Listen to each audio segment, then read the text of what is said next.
Hey everyone, I hope you are having a wonderful day so far. I am just dropping this special little clip into all the episodes. So, no matter what episode you're listening to, this is actually pretty current as of July 2024. I wanted to come on here and just say a big thank you to Earworthy because the Life Shift podcast was just named the best overall podcast of the year in the first Earworthy Independent Podcast Awards.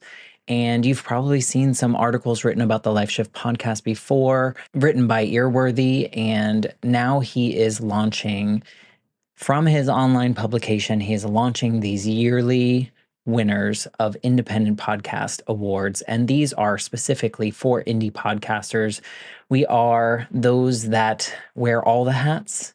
We create the show. Some people write the show. We're producers, sound engineers. We troubleshoot all the tech. We do any kind of research if we need to. We host the shows. We distribute the shows. We do all the things that relate to our shows because we love it.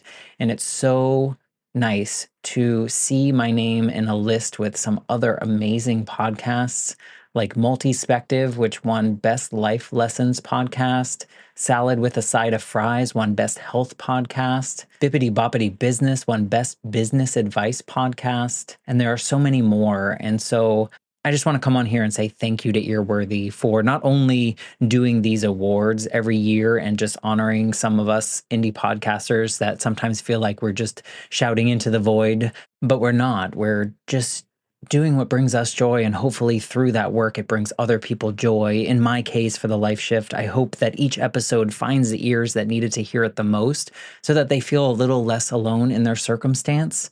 But also, Earworthy writes all these amazing publications pretty much weekly, every week, every weekday, I should say, where he writes on Blogger, Medium, Substack, Tumblr, Vocal, Many Stories, and for other places. And he really just highlights the independent podcasters.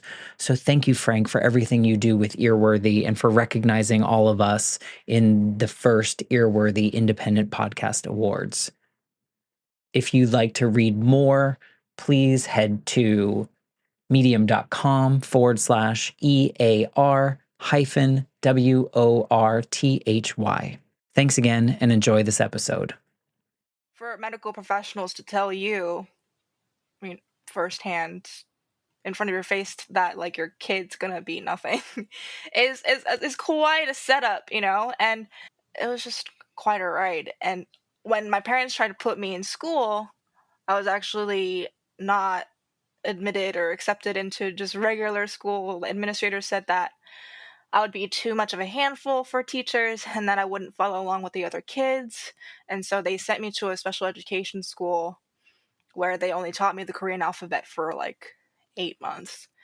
And my parents were very distraught by that because meanwhile, they put like times tables around my house, like with Pokemon characters and stuff on them. And so by the time I was like a toddler, 4 years, actually, by the time I was like four, I already memorized like one by one to like 12 by 12, just looking at that card here and there. So they knew my potential.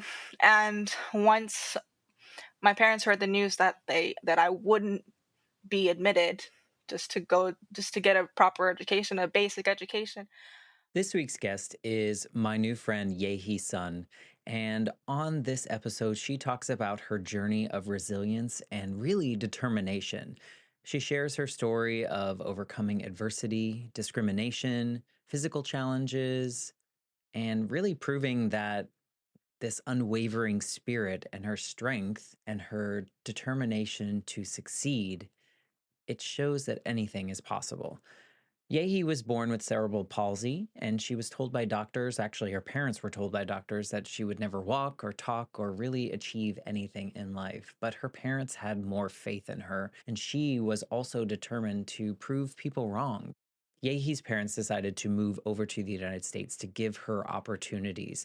But she faced additional hurdles in her pursuit of education and the opportunities that she had ahead of her. She had limited access to resources, but she really never let that deter her from her dreams.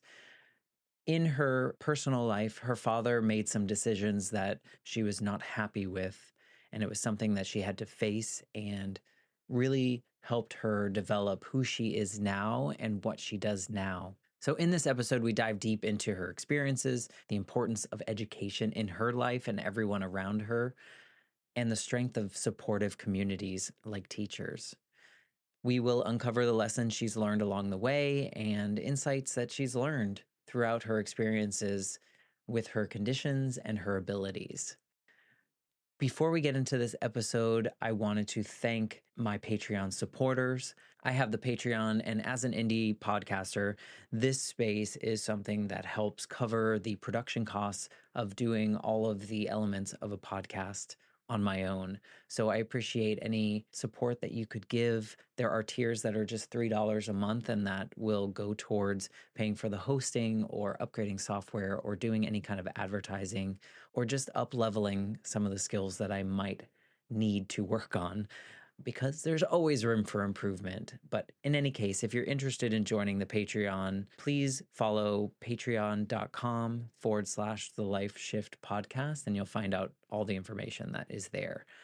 But without further ado, let's jump into this conversation with my guest, Yehee Son. I'm Matt Gilhooly, and this is The Life Shift. Candid conversations about the pivotal moments that have changed lives forever.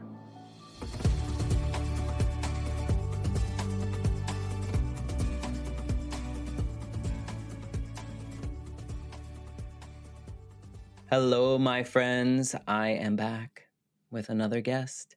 Hey there, guest. Hi. I am joined today by Yehee, and we are going to have a conversation today that I think is super important. And I'm not sure if this is the first of its kind on yours. I think we've had situations, unfortunately, people have gone through what you've gone through and what you're going to talk about today. But, my goal with the Life Shift podcast is always that each episode finds the ears that needed to hear it that day so that they feel a little less alone in their experiences. And so, before we started recording and before when we first started connecting, you were like, oh my gosh, I have so many like major shifts in my life that have like changed the trajectory. And so I gave you the assignment of challenging you to identify maybe one you feel is the most significant that we could talk about today. So I appreciate you doing your homework. Oh, thank you for giving me the homework, and it was a no-brainer for me, honestly. I don't like homework.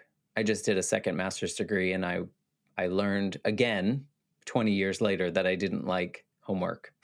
So I'm glad it was easy for you. I had an affinity towards it somehow, for some reason, as a kid and teenager. But now that I'm like a grown adult working and stuff, I'm like, wow, I don't know why I enjoyed it then. Actually, I do know, and we can get into that in my story. Did I just see that you just like got accepted to a new program? Yes, so I've been online teaching for a bit, and I was always good at it, starting from hybrid teaching year when COVID started. And creating instructional materials digitally is something that I've been doing for a while, so I thought might as well major in it and get a master's.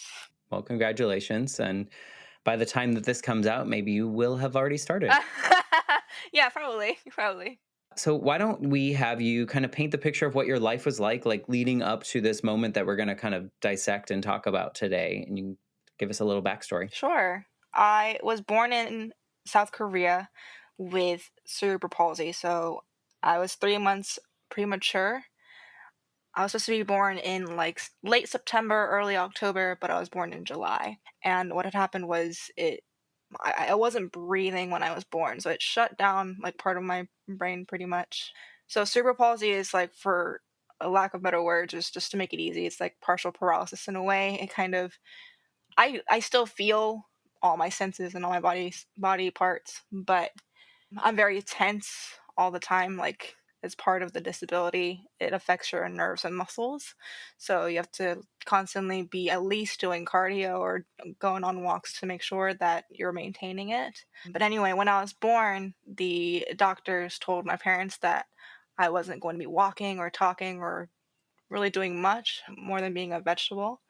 And so that was the expectation set for me at that time back in 1995. But my parents knew that I was capable of a lot more. I was chronically sick because my lungs were underdeveloped for a while. So my parents became parents. My mom and dad became parents when they were 26, and all of a sudden their lives got turned upside down with this kid who was disabled and sick all the time. I was chronically asthmatic, no longer anymore. But at the time, I was throwing up a lot and having a lot of asthma attacks, and so it was a really real big shock for my parents. Yeah, there's a lot of adjustment, I guess. I mean, I just in becoming parents, there's a lot of adjustment, but then you the circumstances that you mentioned, I think that that adds another layer of maybe something that they weren't expecting, Right. I would imagine. For medical professionals to tell you, I mean, firsthand in front of your face that like your kid's gonna be nothing is quite a setup, and it was just quite a ride. And when my parents tried to put me in school, I was actually not admitted or accepted into just regular school. Administrators said that I would be too much of a handful for teachers and that I wouldn't follow along with the other kids. And so they sent me to a special education school where they only taught me the Korean alphabet for like 8 months. And my parents were very distraught by that because meanwhile, they put like times tables around my house, like with Pokemon characters and stuff on them. And so by the time I was like a toddler, 4 years, actually, by the time I was like four, I already memorized like one by one to like 12 by 12, just looking at that card here and there. So they knew my potential. And once my parents heard the news that I wouldn't be admitted just to get a proper education, a basic education, I remember this one memory of mine where I've never seen my mom drink in my entire life.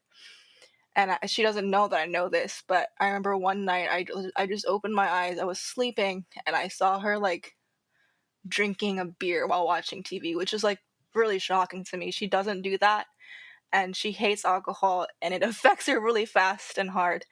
And so I could feel the sadness in her body, even though she wasn't turned towards me or anything.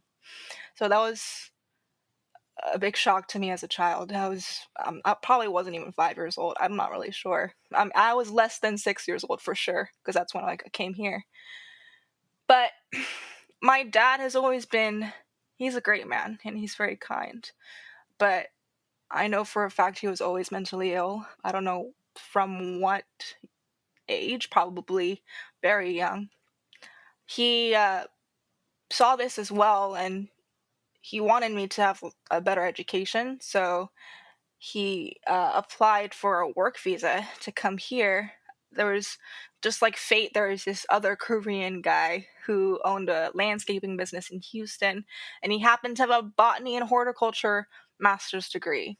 So he jumped on that opportunity for me, not for anybody else, because really there's not much benefit for you to leave your home country if you're not like struggling yourself, but because what of the discrimination I was facing, that was just the forefront. That was everything. So the application went through, but it's early 2000s. We were set to come to America like early 2002, and it was all already in the works, approved and everything. A few months before then, 9/11 happens, and that actually affects us soon after we come back or we come to America. So we leave all our family behind, just my parents, just me. And this was also during a time where people weren't really buying flowers for others. That used to be a big thing back in the day, in the 50s, 60s, what have you. But the company was really relying on businesses, whether it's big or small, to hire them for landscaping and stuff to survive. But it just wasn't going well. And for you to keep your work visa, you have to renew it every couple years. But it also depends on the company doing well, and it's not always your fault, and that's what happened. The company failed, and my dad lost his work visa. I mentioned 9/11 earlier. That made things infinitely harder for immigrants to apply, reapply, stay as lawful immigrants in the United States. But even without that, it's hard to even get another employer or company to sponsor you and your family as a foreigner. So he has a master's degree in Korea, but it's worthless here, especially in an industry where it's starting to fail for botany and horticulture, for landscaping, for flowers.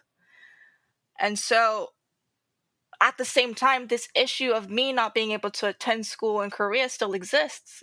It didn't go away. I'd already been going to school by the time that work visa expired. I'd already been going to school for 2 years. Yeah, you were assimilating appropriately.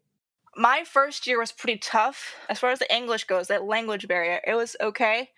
As a child, you don't really, like, you don't need to know that much vocabulary to make it through. But I didn't know, like, America's states and capitals. And I remember my first quiz in second grade or test, some sort of assessment, I got one right and it was just a guess.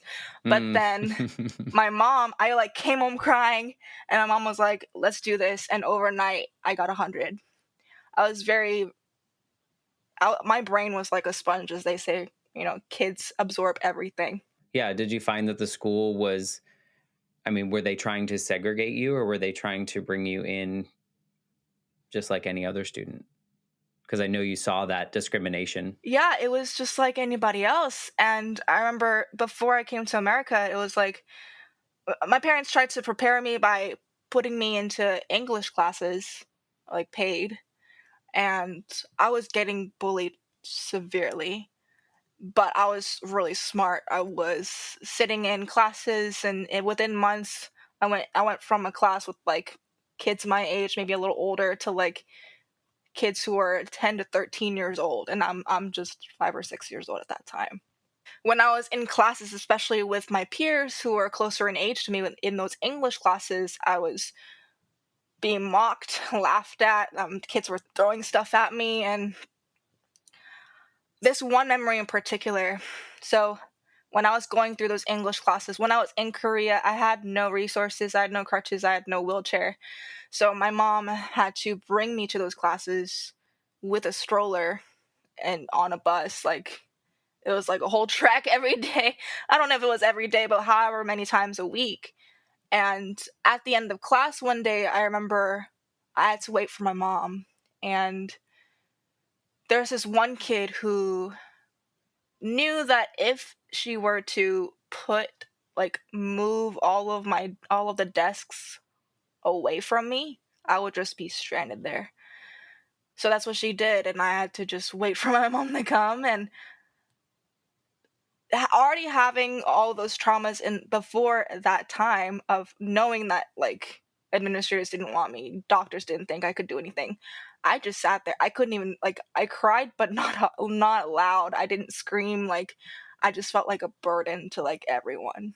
So I just sat there crying, waiting for my mom. I And mean, the world around you was kind of othering you and putting you in a space that was like assuming you didn't belong. Meanwhile, you're thriving with your learning and you're understanding things, and your parents have this faith in you, as they should, because you were proving everyone wrong. But kids are just real jerks a lot of the time. So I can imagine that when you came to America, there was the fear of, okay, well, I'm not a native English speaker. So that is going to be a challenge. But also, I've experienced all these things before. Is it going to be just the same right, when I get to America? Did you have those feelings? I did, I really did. But to my surprise, so I came in early 2002, about around April, which means that it was like the end of my first grade year, and they were kind of considering keeping me back and keeping me in first grade, but then they just decided to move me along because they realized how much I was just kind of soaking in.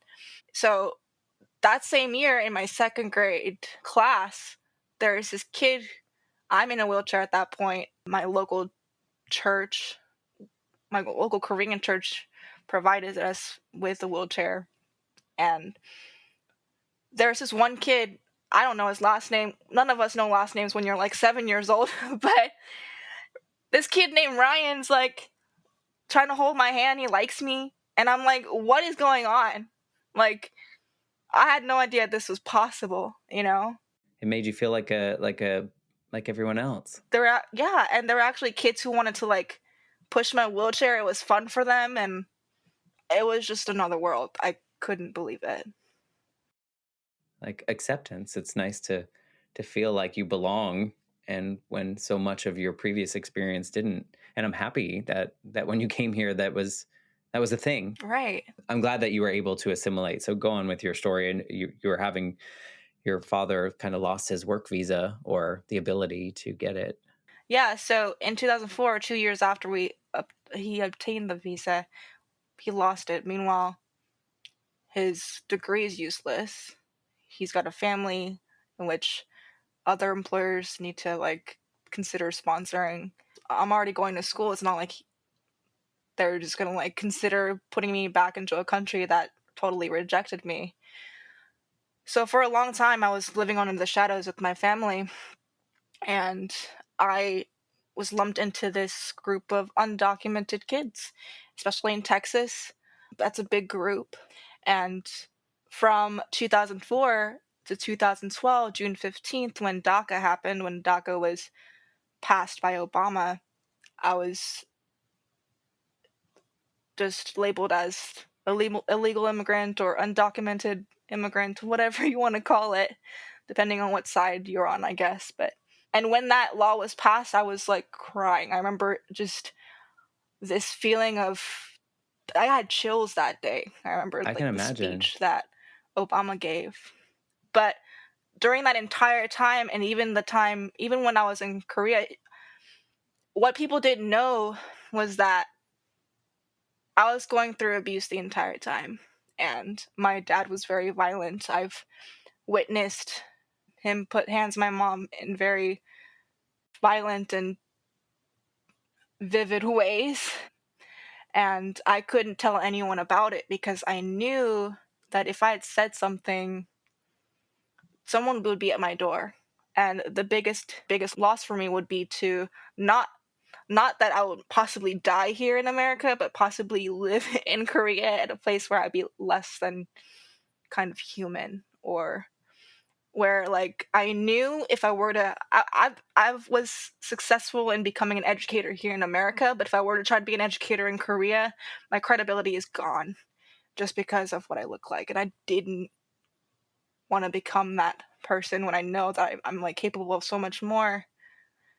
So I kept silent for a long time, and I have I recently got diagnosed with PTSD last year, but it was no surprise to me. I mean, I probably had it for my entire life, basically. And I mean, part of it, earlier you said, well, I think I know why I performed well in school and I liked doing homework. And I think I can relate to that in a different way, but similar, is that early childhood trauma. For me, when my mom died, I became like a good student because I thought, well, if I'm not, then I'm not going to get the approval of my remaining parent, and then they will abandon me. And in the kind of semi parallel with you, is like, if you're not a good student, this could lead to potentially going back to Korea where you don't feel like a human. And it could lead to, your dad being upset because you don't already want to anger him. right, So I feel like there's a lot of that parallel, and I kind of understand that I kind of did the same thing, but because of different circumstances. But I think it all comes back to that responsibility we take on as children that isn't really ours to right, bear. yeah, I don't think that's fair, but absolutely for not. some reason, we want to, I think we're way more aware than adults want to believe, just to even in the sense of where you saw your mom drinking the beer and like that really stood out to you and you kind of absorbed the sadness and the feelings that she had. Some reason kids that are living in this trauma, this constant trauma, we like take on the world and we feel like we're the ones that we need to be we need to be the adults? Did you have any kind of feeling about that? Is that why you kind of did the things that you did? Yeah, so the homework idea, like, I graduated top 8% of my class with 6 extracurriculars because one, I wanted to do well in school, and my only option was like I can't do laborious work. Trade school is kind of not an option for me. I have to go to college. But like, yeah, I don't want to anger my dad, but I was also holding the weight of just their sacrifices on my shoulders You felt like you owed it to them? my entire life. Yeah, like my flesh and blood and everything. And Well, yeah, literally, you do. and if I were to mess up or whatever, all of that is gone. But I also did really well in school because, and I was in so many extracurriculars to avoid going home because like school was the safest place for me. You also felt physically safe, but did you also feel like emotionally supported more in school than you did at home, or mentally, emotionally? Emotionally, for sure, as well, because of some of the teachers that I had, which is the main reason why I became a teacher myself. But yeah, so physically I was safer, emotionally I was safer. They were actually caring about how I felt. Not that my parents didn't, but they didn't know how to show that they cared or how to fix it because they know what they've done, especially particularly my dad. But because of my dad, my mom was also dealing a lot of with a lot of emotional issues, and she took it out on me a lot. And neither of my parents are terrible or awful people. They just did what they knew, right? That's kind of what resulted from it. And so, yeah, I joined the yearbook committee. I became a yearbook editor because I knew that, like, of all extracurriculars, that's one where you have to stay on campus to take pictures and collect stories and captions so that, the yearbook would look good or whatever. But that also meant I was at school oftentimes till like 7 p.m. And once I did come home, I would do more homework. I would do homework at school, and I would do homework at home. I was in a lot of advanced classes. I just didn't want to give any opportunity to like talk at home because I feel like at any moment things could explode. So Were you a big reader? I want to say yes, but that would be a lie. I wish I was, but I was more of a mathy person, and I really gravitated towards music, particularly lyrics. But Okay. The reason I ask is sometimes people that have these home lives, as you describe, they kind of like to read a lot to disappear, to kind of fantasize about being in those spaces.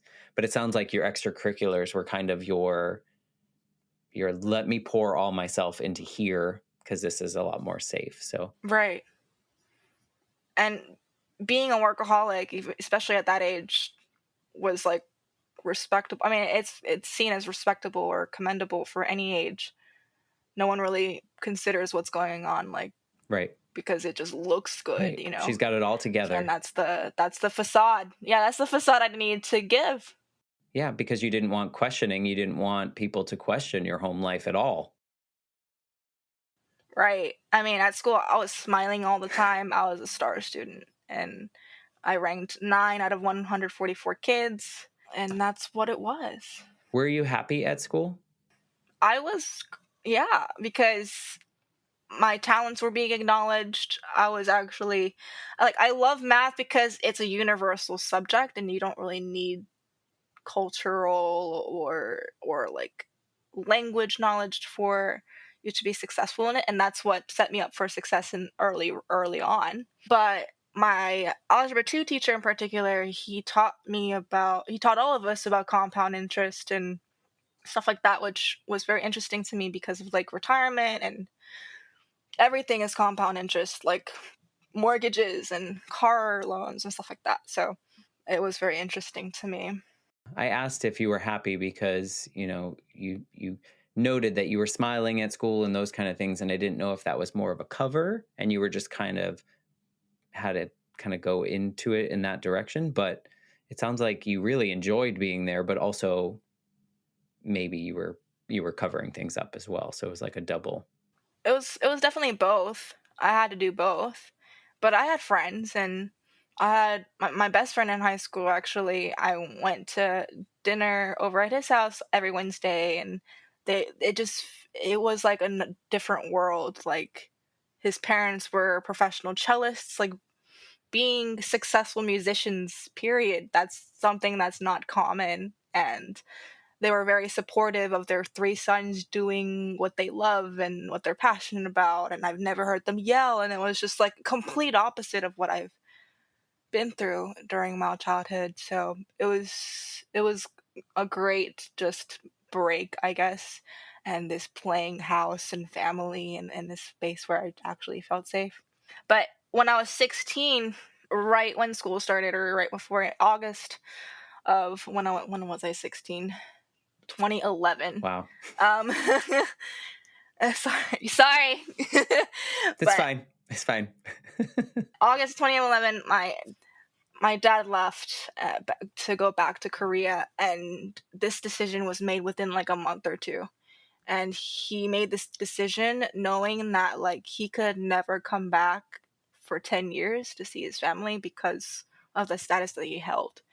And holding that information, and then also becoming the sole English speaker of the house and just dealing with my mom's emotions. I was already growing up really fast, but I felt like that really expedited things for me. Your dad chose to leave because, do you know why? He tends to just kind of run away from things a lot, and that it's something that he deals with with today as well. One thing that I always admired from him, and I kind of did get from him, was that no matter what, as long as you're alive and breathing, the world still goes on and it can still be okay. But then he took that to an extreme. He's done this once when I was in eighth grade, and he decided to move to Dallas while my mom and I were still in Houston, and he tried to help, like, support financially us and then also live there, and didn't work out. But he just decided, like, in a week's time, I was going to do this. And I was always confused at what's going to happen. I could never predict what my household was going to be like for the next month or so. What were you feeling when that day, that last day when he decided to leave? Do you feel like that moment was like your shift, or do you think it came later when everything kind of settled and you figured things out? The shift is still happening, but at the moment, at that time, as a 16-year-old teenager, I was in the shower. I didn't even see him. He just said, "All right, I'm going. Like, take care of your mom," and that was it. And it felt unreal, and it took a while for it to kick in. And at the time, the first like handful of years, 3 or 4, I mean, all throughout college, from junior year of high school to end of college, basically, I'm just thinking like, you spent all this time beating my mom and also me. And I always had this hope that he would try to fix it in some way, not by leaving, but by actually trying to, I don't know, get help, or maybe he'll change. I didn't know really how therapy works or like how the brain works at all at that time. But he didn't. And he chose to go back knowing that he couldn't see us. And he took that chance, he took that risk. And at that time, as a teenager, I thought, wow, like, I didn't deserve love, and that like not even my dad would stick around to see things change and for the better. And so navigating that through college was really tough. And I mean, I dealt with that by like, that was probably my most wild time, and it was fine. I never went too wild, but it was just, I lived on campus, and I was like, screw this. I chopped all my hair off, like all this stuff, right? And it was a good outlet. Like, I'm glad that happened, but it really wasn't until I was like 23, 24, and even later, maybe even that like there was one point in my life where I went blind in one eye for a month because I was so stressed, and my university forced me to go to the on-campus counselors, and that's when my therapy journey started when I was like 19 or 20. But that's when I was started realizing a lot of different things that ultimately, like, my dad doesn't not love me. He's dealing with his own stuff, you know. Now going through that journey and looking back, do you think that was his only solution? That was his only capability to protect you and your mom, was just like eliminate him from the situation? I really think so, yeah. I mean, if he was still around and I was going to college, I don't think that I could have lived on campus without him exploding. Without things happening, I wouldn't be able to like fully just be comfortable with living on campus, or he might not even let me be on campus. I don't know what that would have been like. So I think things really happen for a reason and on time. Yeah. Did it give you, I mean, thinking back to that 16-year-old version of you that's also devastated at the time, was there any part of you that felt like you had a little bit more freedom to be yourself at home and at school? Yeah, absolutely. So another big memory that is always in my head and will never leave, and that's part of my PTSD, is that when I was 13 one night, I saw my dad raise a knife at my mom, and I heartedly believed that he wouldn't have ever actually done anything. But that moment at 13 years old, like, at that time, by that time I had a wallet, a secret wallet, and it wasn't really secret. My mom knew I had it, but like I had saved all my allowances from when I was like 7, or any kind of coins that I could get my hands on, just in case like I needed to run away or find a motel. But at that moment when I saw that, and as a 13-year-old, you're a bit more cognizant of like how things work. I was like, wait, if I were to run away and look for a motel for safety as a kid, as a 13-year-old, or what have you, police is going to be at my door. CPS is going to be at my door. Like I'm going to end up right back. So on that night I decided that this money is going to go for my suicide. I'm not going to live a day after 18. There's no way that this can happen. And once I kind of processed my dad's departure for like a year or so, I opened a certificate of deposit when I was like 17 and just about to graduate, or maybe even like the day after graduation, around that time. I opened a certificate of deposit, putting my suicide money into that, and I'm very proud of it. It's still it's part of my retirement account. Like it's not much. It was like $1,200, like no more than $1,500, and the fact that, wow, literally from suicide to like saving up for a future, I think that's really that's a statement in For itself. sure. And I don't want to dig too deep, but I mean, why 18? Why was that like the cutoff point for you after that moment? Just because you knew like now you were done with school, so you didn't have that escape anymore? Right, yeah. And so you were afraid that like now he's not going to let me leave the house and I'm going to have to stay here and there's danger here, or maybe that's what your brain was thinking. Right, and this is like college is where right before your real life, or starts, and that's going to be stunted. It's going to get in the way. Like it just felt like so gloom for me, and there's always uncertainty with the future. We never know what's going to happen, but that it was just like there's no way. So it's like it's very challenging when identifying your dad leaving. I mean, I feel like there's so many mixed emotions that come with that, because first you feel abandoned and you feel like, what did I do? Why is he leaving? Is it me? Did I do all this?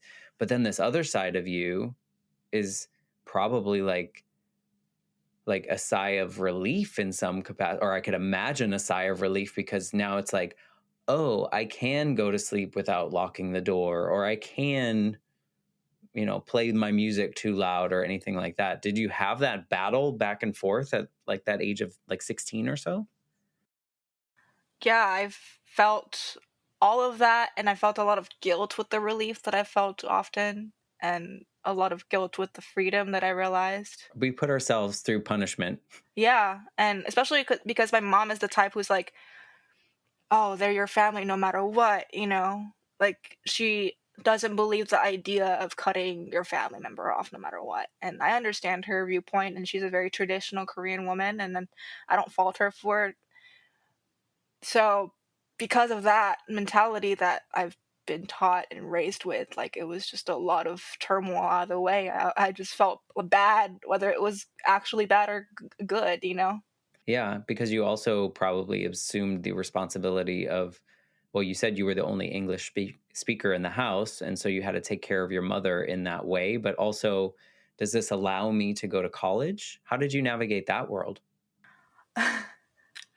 So, when I applied for college, it was just I don't know. I applied for a lot of private scholarships, and I also applied for a university scholarship.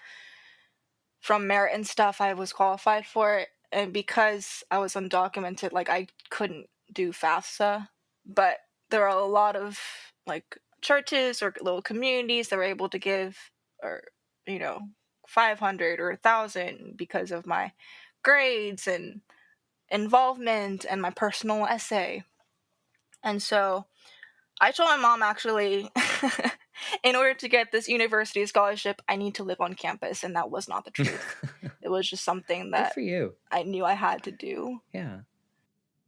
I feel bad for lying, but it was, I mean, living my whole life in that kind of environment and household, I just needed to figure things out, especially with what just happened, like a year or two prior to starting college. So, but entering college, I knew, I was like, okay, I made this lie. So I'm going to work to become a resident advisor as soon as possible, which was my sophomore year. And I did. Like, I was very friendly with my resident advisor and the other ones as well, and involved in my on campus. And like, I was very friendly with everyone in my wing or on my floor. I would buy pizzas for everyone on my wing with the campus credit that I had saved up at the end of the semester. And there was a Papa John's that took our credit, so I bought like 5 pizzas or whatever, and be like, come to my room." You were playing the game. And the yeah, the RAs saw that, and that's the thing though. I'm always playing the game. Playing the game is part of PTSD, where you always have to wonder what's next. Like, am I okay? Am I safe? What can I do to make this, like, make sure that I'm surviving? And like, your brain is always on, always thinking about what's next, what's next, what's next. There's like no time to breathe. And I still struggle with it to this day, but I'm a lot more chill I now. mean, it sounds like, you were making choices for yourself that gave you more opportunities. It's a lot of times when people go to college, there's just like, oh, now I have all the responsibilities to be myself and to take care of myself. But you were doing that like your whole life because you were protecting yourself through making these choices at school, in grade school, if you will, in high school. But then when you get to college, you actively like knew, okay, if I do this, this is going to get me farther. If I tell my mom that I have to stay on campus, this is going to allow me to have an actual college experience. But in order to stay on campus, I probably need to be some kind of paid by the school so that I can stay there in some Yeah, capacity. So you're really like right. paving your road that to the unknown at this point, Mm-hmm. or that's how Right. I see it. Exactly. And it was crazy when I became an RA. I didn't tell my mom until it happened. And then she told my family overseas in Korea. But, and this was like when I was 19. But at that time, like, my family in Korea didn't even think that I could shower myself. And so the idea of me, like, taking care of other people was, like, fascinating to them. Is so in Korea, is like, are people with disabilities more kind of in the shadows than they are here in America? They were, and they kind of still are, but it's not as bad now because of the internet. I think there's a lot of creators paving their way themselves, but before the internet, before YouTube, before all these other things, yeah, like, I mean, the ADA equivalent didn't really come until later, and even then, it wasn't really well enforced. And for a large period of time, like, people with disabilities, and especially children, were just kind of hidden away, like they weren't to be They seen. weren't talked about. They weren't, doing normal, quote unquote, Yeah, normal people things because they weren't allowed. right. Now I see videos on YouTube from Koreans like showing how to drive and like having their own podcast, and I'm like, but it wasn't because the culture itself allowed that to happen. It was the the power of the internet being able to The world. show Yeah. everyone in the world and spread Well, it's information. kind of the Yeah, idea, you're going to be launching a podcast this week as we talk. And, it's the idea that I think a lot of us creators create so that people don't feel like we did at some point. yeah. Is that kind of Hmm. something that drives you as a creator? Absolutely. Not even just as a creator, but that's why I became a teacher to begin with. Knowing that I went through all those things, and all of the experiences I had just without anyone knowing, I know that there are plenty of students out there who have entire lives at home that we have no idea about. And I wanted to be the teacher to give the space where they feel safe, as some of my favorite teachers did, and for me to be an adult that acknowledges their talent and power at an early age, so that they don't feel like I did. Yeah.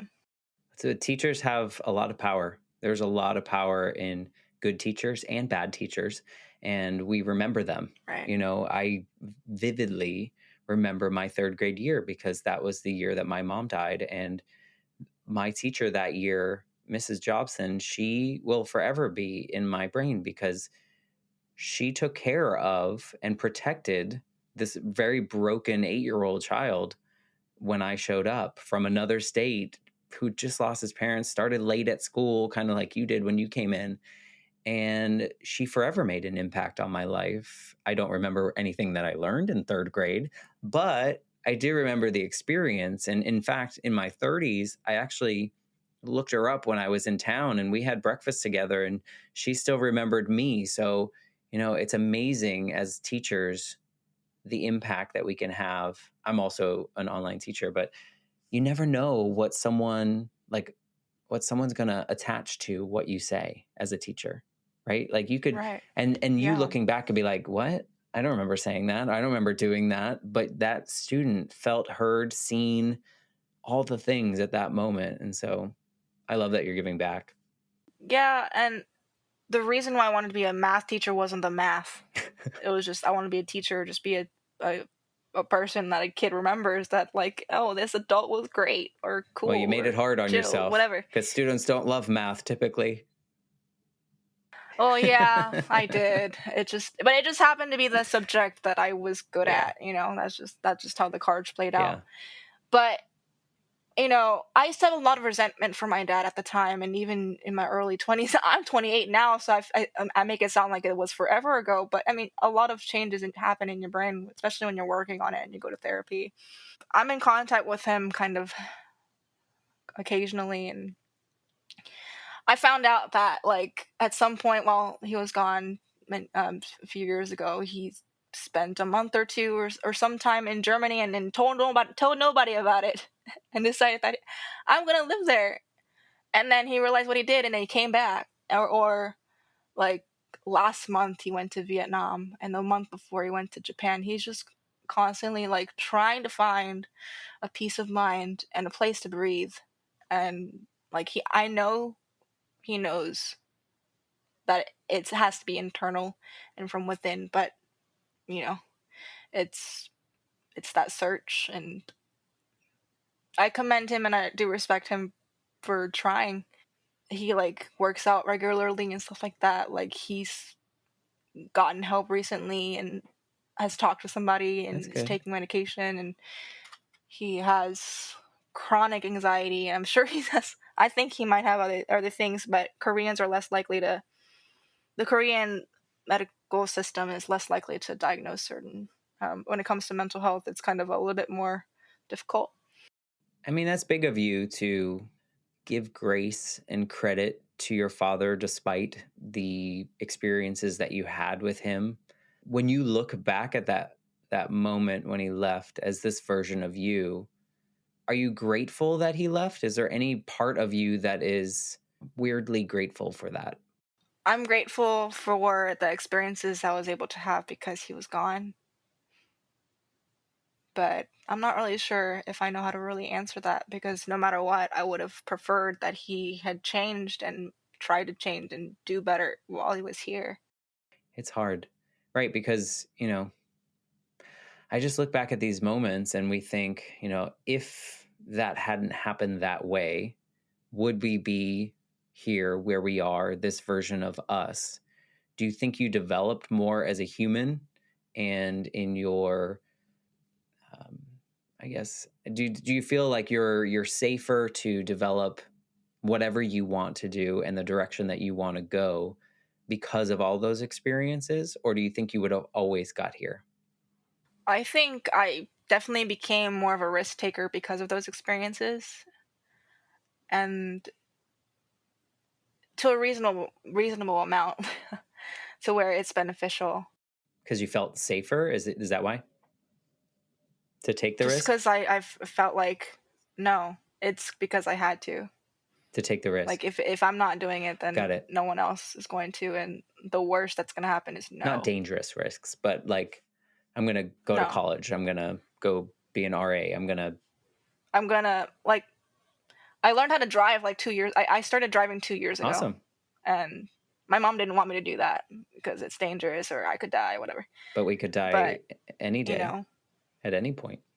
yeah, and it provides freedom. I mean, for some reason, I don't know, not for some reason. I didn't take those kinds of dangerous risks because, like, again, I didn't want to be sent back, and I have all this like weight on my shoulders of the sacrifices like that. That's kind of been somewhat a foundation of like my motivations and personality and stuff.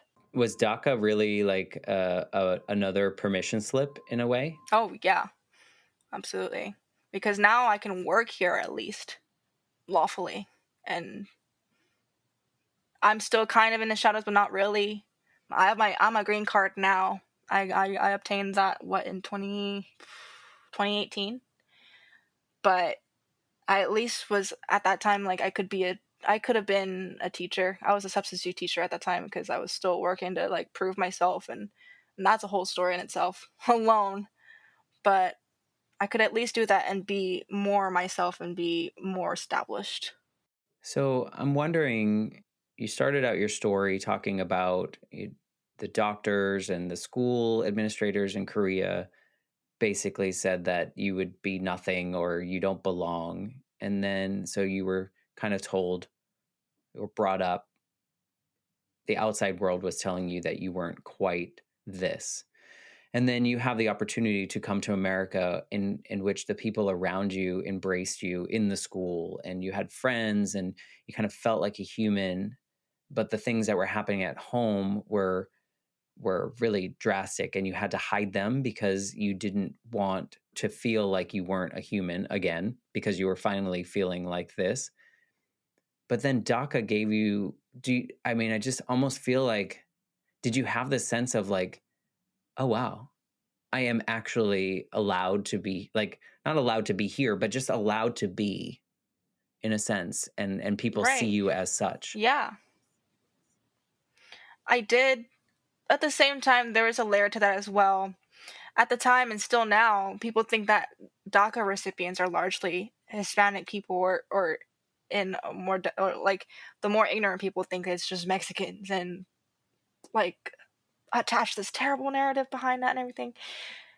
But I'm Korean and I am part of this community, this group, and I kind of largely felt some sort of like survival guilt because like no one suspected that I was part of it because I'm Korean.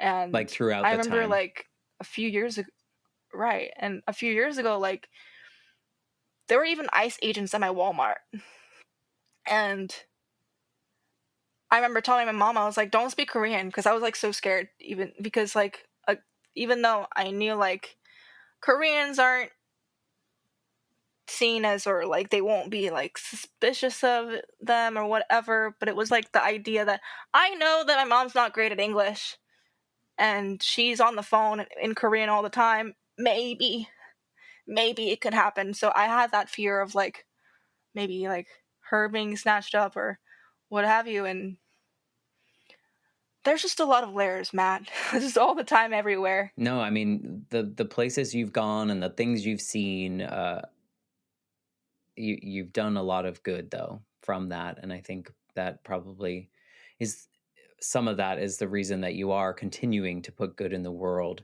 If you could go back to that 16-year-old that just heard her dad say, "I'm leaving, take care of your mom," is there anything that you could tell that 16-year-old knowing what you know now?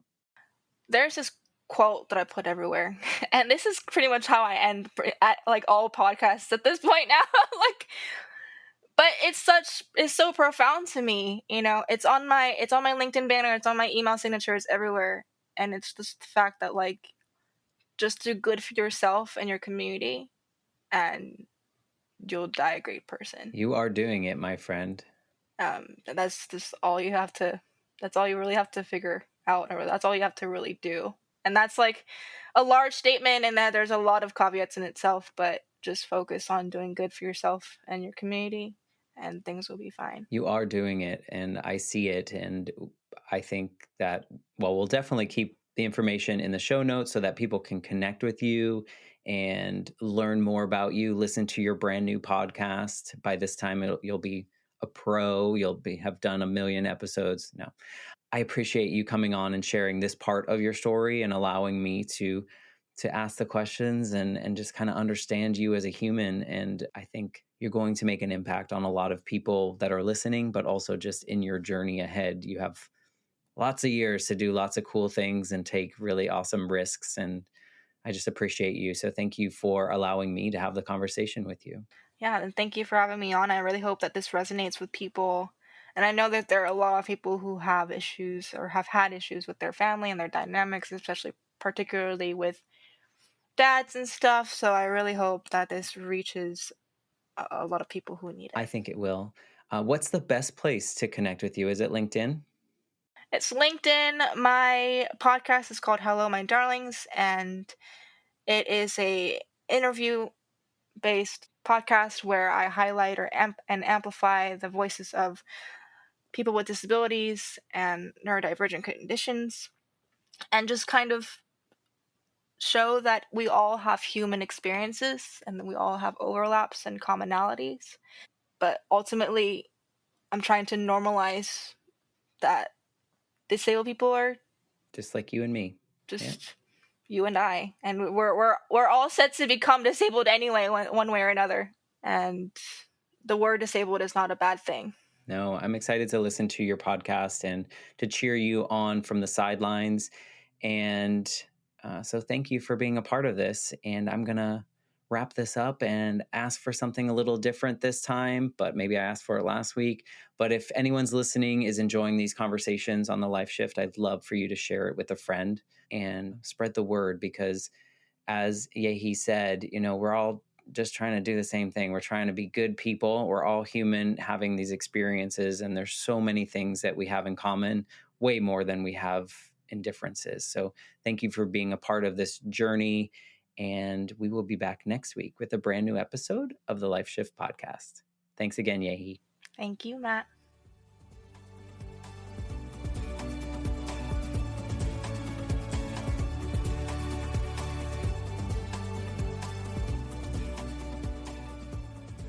For more information, please visit www.thelifeshiftpodcast.com.